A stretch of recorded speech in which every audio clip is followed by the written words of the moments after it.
ഒന്ന് രാജാക്കന്മാരുടെ പുസ്തകം 8-ാം അധ്യായം 1 മുതൽ 66 വരെയുള്ള തിരുവചനങ്ങൾ. പിന്നെ യഹോവയുടെ നിയമപ്പെട്ടകം സിയോൻ എന്ന ദാവീദിന്റെ നഗരത്തിൽ നിന്ന് കൊണ്ടുവരേണ്ടതിന് ശലോമോൻ ഇസ്രായേൽ മൂപ്പന്മാരെയും ഇസ്രായേൽ മക്കളുടെ പിതൃഭവനങ്ങളിലെ പ്രഭുക്കന്മാരായ സകല ഗോത്ര പ്രധാനികളെയും യെരൂശലേമിൽ ശലോമോൻ രാജാവിന്റെ അടുക്കൽ കൂട്ടിവരുത്തി. ഇസ്രായേൽ പുരുഷന്മാരൊക്കെയും 7-ാം മാസമായ ഏധാനി മാസത്തിലെ ഉത്സവത്തിൽ ശലോമോൻ രാജാവിന്റെ അടുക്കൽ വന്നുകൂടി. ഇസ്രായേൽ മൂപ്പന്മാരൊക്കെയും വന്നപ്പോൾ പുരോഹിതന്മാർ യഹോവയുടെ പെട്ടകം എടുത്തു. അവർ യഹോവയുടെ പെട്ടകവും സമാഗമന കൂടാരവും കൂടാരത്തിലെ വിശുദ്ധ ഉപകരണങ്ങളൊക്കെയും കൊണ്ടുവന്നു. പുരോഹിതന്മാരും ലേവ്യരും അത്രേ അവയെ കൊണ്ടുവന്നത്. ശലോമോൻ രാജാവും അവന്റെ അടുക്കൽ വന്നുകൂടിയ ഇസ്രായേൽ സഭയൊക്കെയും അവനോടുകൂടെ പെട്ടകത്തിനു മുമ്പിൽ എണ്ണവും കണക്കുമില്ലാതെ അനവധി ആടുകളെയും കാളകളെയും യാഗം കഴിച്ചു. പുരോഹിതന്മാർ യഹോവയുടെ നിയമപ്പെട്ടകം അതിന്റെ സ്ഥലത്ത് ആലയത്തിലെ അന്തർമന്ദിരത്തിൽ അതിവിശുദ്ധ സ്ഥലത്ത് കെരൂബുകളുടെ ചിറകിന്റെ കീഴെ കൊണ്ടുവന്നു വെച്ചു.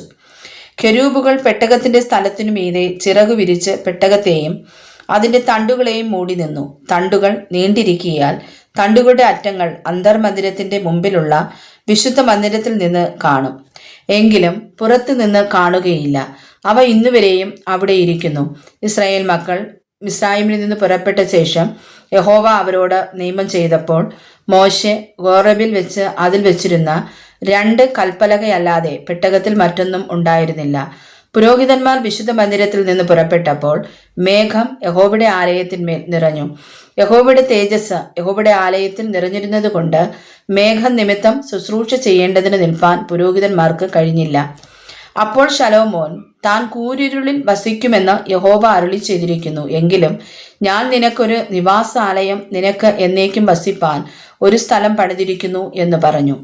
പിന്നെ ഇസ്രായേൽ സഭ മുഴുവനും നിന്നുകൊണ്ടിരിക്കെ രാജാവ് മുഖം തിരിച്ച് ഇസ്രായേലിന്റെ സർവ്വസഭയെയും അനുഗ്രഹിച്ച് പറഞ്ഞത് എന്തെന്നാൽ, എൻ്റെ അപ്പനായ ദാവീദിനോട് തിരുവായി കൊണ്ട് അരുളി ചെയ്തത് തൃക്കൈ കൊണ്ട് നിവർത്തിച്ചിരിക്കുന്ന ഇസ്രായേലിന്റെ ദൈവമായ യഹോവ വാഴ്ത്തപ്പെട്ടവൻ. എൻ്റെ ജനമായ ഇസ്രായേലിനെ മിസ്രയീമിൽ നിന്ന് കൊണ്ടുവന്ന നാൾ മുതൽ എൻ്റെ നാമം ഇരിക്കേണ്ടതിന് ഒരാലയം പണിവാൻ ഞാൻ ഇസ്രായേലിന്റെ സകല ഗോത്രങ്ങളിലും ഒരു പട്ടണം തിരഞ്ഞെടുത്തില്ല. എന്നാൽ എൻ്റെ ജനമായ ഇസ്രായേലിന് പ്രഭുവായിരിക്കാൻ ഞാൻ ദാവീദിനെ തിരഞ്ഞെടുത്തു എന്ന് അവൻ അരുളി ചെയ്തു.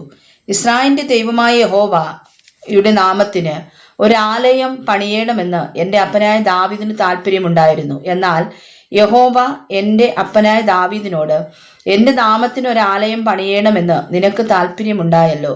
അങ്ങനെ താല്പര്യമുണ്ടായത് നല്ലത്. എങ്കിലും ആലയം പണിയേണ്ടത് നീയല്ല, നിന്റെ കടിപ്രദേശത്ത് നിന്ന് ഉത്ഭവിക്കുന്ന മകൻ തന്നെ എൻ്റെ നാമത്തിന് ആലയം പണിയും എന്ന് കൽപ്പിച്ചു.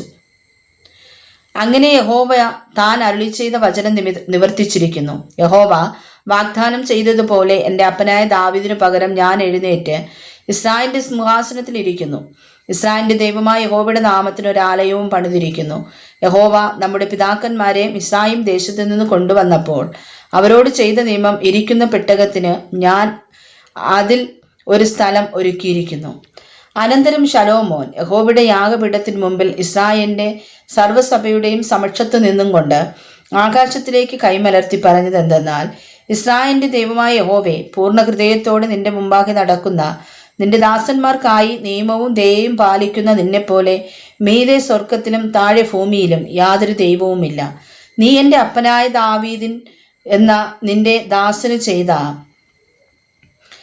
വാഗ്ദാനം പാലിച്ചിരിക്കുന്നു. തിരുവായി കൊണ്ട് അരുളി ചെയ്തത് ഇന്ന് കാണും പോലെ തൃക്കൈ കൊണ്ട് നിവർത്തിച്ചും ഇരിക്കുന്നു. ആകയാൽ ഇസ്രായേലിന്റെ ദൈവമായ യഹോവേ, നീ എൻ്റെ അപ്പനായ ദാവീദ് എന്ന നിന്റെ ദാസനോട് നീ എൻ്റെ മുമ്പാകെ നടന്നതുപോലെ നിന്റെ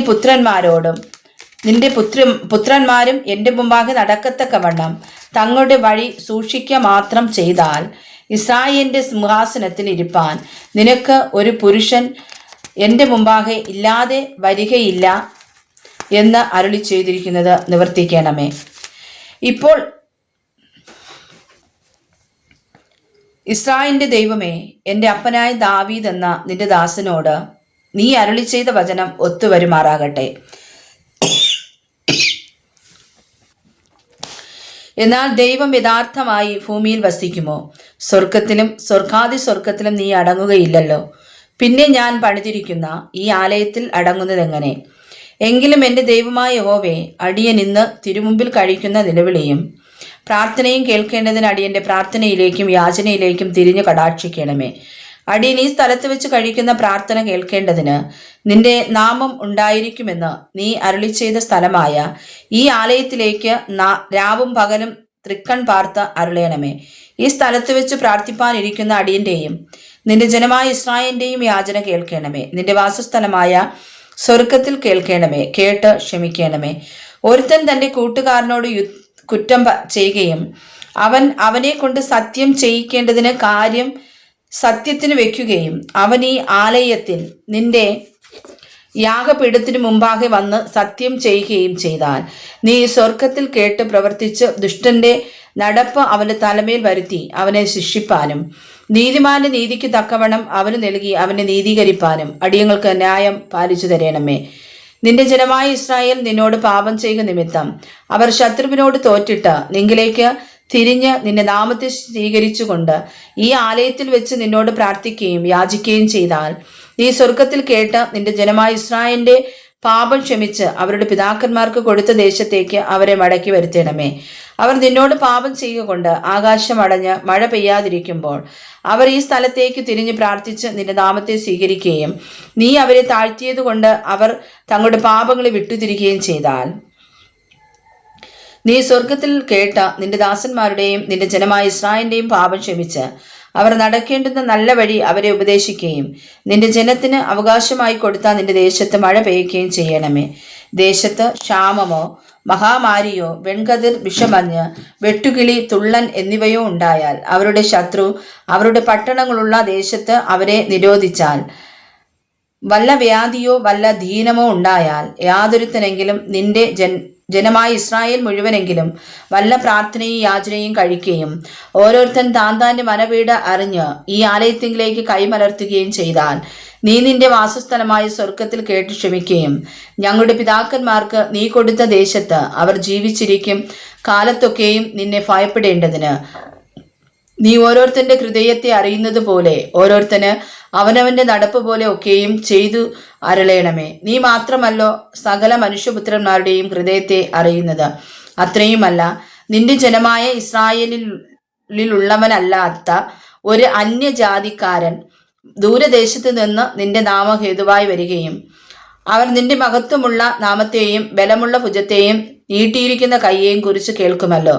ഈ ആലയത്തിലേക്ക് നോക്കി പ്രാർത്ഥിക്കുകയും ചെയ്താൽ നീ നിന്റെ വാസസ്ഥലമായ സ്വർഗത്തിൽ കേട്ട് ഭൂമിയിലെ സകല ജാതികളും നിന്റെ ജനമായ ഇസ്രായേൽ എന്ന പോലെ നിന്നെ ഭയപ്പെടുവാനും ഞാൻ പണിതിരിക്കുന്ന ഈ ആലയത്തിന് നിന്റെ നാമം വിളിക്കപ്പെട്ടുമിരിക്കുന്നു എന്ന് ഗ്രഹിപ്പാനും നിന്റെ നാമത്തെ അറിവാനും തക്കവണ്ണം അന്യജാതിക്കാരൻ നിന്നോട് പ്രാർത്ഥിക്കുന്നതൊക്കെയും നീ ചെയ്തു കൊടുക്കണമേ.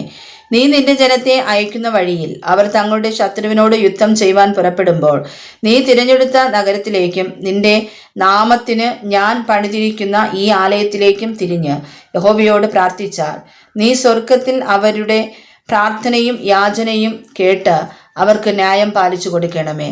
അവർ നിന്നോട് പാപം ചെയ്യുകയും പാപം ചെയ്യാത്ത മനുഷ്യനില്ലല്ലോ.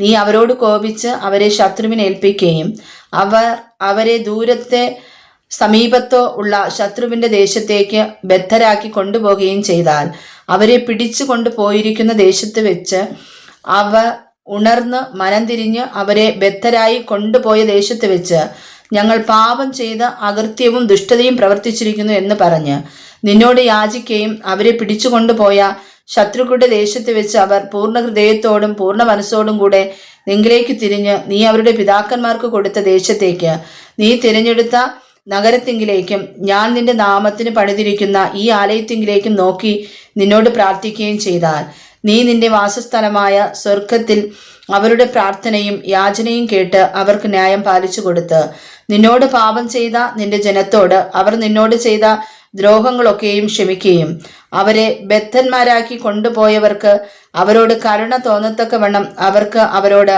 കരുണ ലഭിക്കുമാറാക്കുകയും ചെയ്യണമേ. അവർ മിസ്രയീം എന്ന ഇരുമ്പുലയുടെ നടുവിൽ നിന്ന് നീ കൊണ്ടുവന്ന നിന്റെ ജനവും നിന്റെ അവകാശവും ആകുന്നുവല്ലോ. അവർ നിന്നെ വിളിച്ചപേക്ഷിക്കുമ്പോഴൊക്കെയും നീ കേൾക്കേണ്ടതിന് അടിയന്റെ യാചനയും നിന്റെ ജനമായ ഇസ്രായേലിന്റെ യാചനയും തൃക്കൺ പാർത്ത് അരുളേണമേ. കർത്താവായ യഹോവേ, നീ ഞങ്ങളുടെ പിതാക്കന്മാരെ മിസ്രയീമിൽ നിന്ന് കൊണ്ടുവന്നപ്പോൾ നിന്റെ ദാസനായ മോശെ മുഖാന്തരം അരുളി ചെയ്തതുപോലെ ഭൂമിയിലെ സകല ജാതികളിൽ നിന്നും നീ അവരെ നിനക്ക് അവകാശമായി വേർതിരിച്ചുവല്ലോ. ശലോമോൻ യഹോവയോട് ഈ പ്രാർത്ഥനയും യാചനയും എല്ലാം കഴിച്ചു തീർന്ന ശേഷം അവൻ യഹോവയുടെ യാഗപീഠത്തിന് മുമ്പിൽ മുഴങ്കാൽ കുത്തിയിരുന്നതും കൈ ആകാശത്തേക്ക് മലർത്തിയിരുന്നതും വിട്ടെഴുന്നേറ്റു. അവൻ നിന്നുകൊണ്ട് ഇസ്രായേൽ സഭയൊക്കെയും ഉച്ചത്തിൽ ആശീർവദിച്ചു.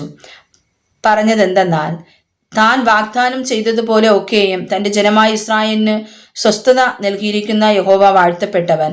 അവൻ തന്റെ ദാസനായ മോശെ മുഖാന്തരം അരുളി ചെയ്ത അവന്റെ നല്ല വാഗ്ദാനങ്ങളെല്ലാറ്റിലും വെച്ച് ഒന്നെങ്കിലും നിഷ്ഫലമായിട്ടില്ലല്ലോ.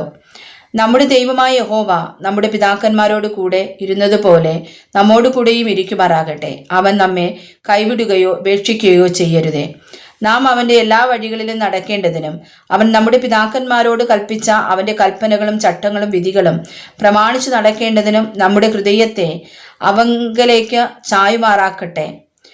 യഹോവ തന്നെ ദൈവം, മറ്റൊരുത്തനുമില്ല എന്ന് ഭൂമിയിലെ സകല ജാതികളും അറിയേണ്ടതിന് അവൻ തന്റെ ദാസനും തന്റെ ജനമായ ഇസ്രായേലിനും അന്നന്ന് ആവശ്യമുള്ളതുപോലെ ന്യായം പാലിച്ചു കൊടുപ്പാൻ തക്കവണ്ണം ഞാൻ യഹോവയുടെ മുമ്പാകെ അപേക്ഷിച്ചിരിക്കുന്ന എൻ്റെ ഈ വചനങ്ങൾ രാവും പകലും നമ്മുടെ ദൈവമായ യഹോവയുടെ സന്നിധാനത്തിൽ ഇരിക്കുമാറാകട്ടെ. ആകയാൽ ഇന്നുള്ളതുപോലെ നിങ്ങൾ അവന്റെ ചട്ടങ്ങൾ അനുസരിച്ച് നടപ്പാനും അവന്റെ കൽപ്പനകൾ പ്രമാണിപ്പാനും നിങ്ങളുടെ ഹൃദയം നമ്മുടെ ദൈവമായ യഹോവയെങ്കിൽ ഏകാഗ്രമായിരിക്കട്ടെ. പിന്നെ രാജാവും എല്ലാ ഇസ്രായേലും യഹോവയുടെ സന്നിധിയിൽ യാഗം കഴിച്ചു. ശലോമോൻ യഹോവയ്ക്ക് 20,000 കാളയെയും 120,000 ആടിനെയും സമാധാന യാഗമായിട്ട് അർപ്പിച്ചു. ഇങ്ങനെ രാജാവും ഇസ്രായേൽ മക്കളൊക്കെയും യഹോവയുടെ ആലയത്തെ പ്രതിഷ്ഠിച്ചു. യഹോവയുടെ സന്നിധിയിൽ ഉണ്ടായിരുന്ന താമ്രയാഗപീഠം, ഹോമയാഗം, ഭോജനയാഗം, സമാധാന യാഗങ്ങളുടെ മേധസ് എന്നിവ കൊള്ളുന്നതിന് പോരാതിരുന്നതുകൊണ്ട് രാജാവ് അന്ന് യഹോവയുടെ ആലയത്തിന്റെ മുമ്പിലുള്ള പ്രാകാരത്തിന്റെ മധ്യഭാഗം ശുദ്ധീകരിച്ച് അവിടെ ഹോമയാഗവും ഭോജനയാഗവും സമാധാന യാഗങ്ങളുടെ മേധസ്സും അർപ്പിച്ചു. ശലോമോനും അവനോടുകൂടെ ഹമാത്തിന്റെ അതിർ മുതൽ മിസ്രയീം തോട് വരെയുള്ള എല്ലാ ഇസ്രായേലും വലിയൊരു സഭയായി ആ സമയത്ത് നമ്മുടെ ദൈവമായ യഹോവയുടെ സന്നിധിയിൽ 7 ദിവസവും പിന്നെയും 7 ദിവസവും ഇങ്ങനെ 14 ദിവസം ഉത്സവം ആചരിച്ചു.